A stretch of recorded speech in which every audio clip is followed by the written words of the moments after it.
Imagine living under constant surveillance, 24 hours a day, 7 days a week, hiding your religious beliefs and who you are as an individual, fearful of having your family separated and detained in camps. For millions of Uyghurs and Muslim minorities living in Xinjiang, China, this is their reality.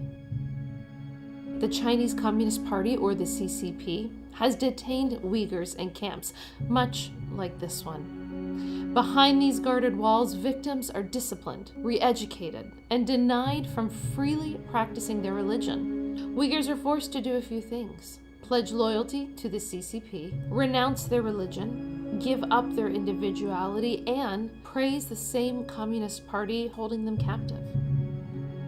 First-hand accounts detail horrific scenarios of forced labor, physical and sexual assault, and even forced sterilization.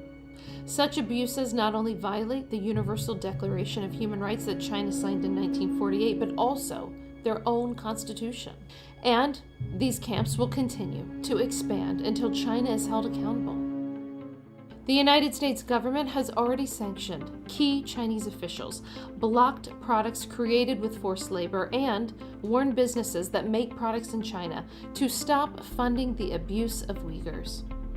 Congress recently passed the Uyghur Human Rights Policy Act, which requires the U.S. to document all human rights abuses by the Chinese Communist Party. So, the U.S. is responding to systemic human rights abuses through advocacy, legal actions, and sanctions.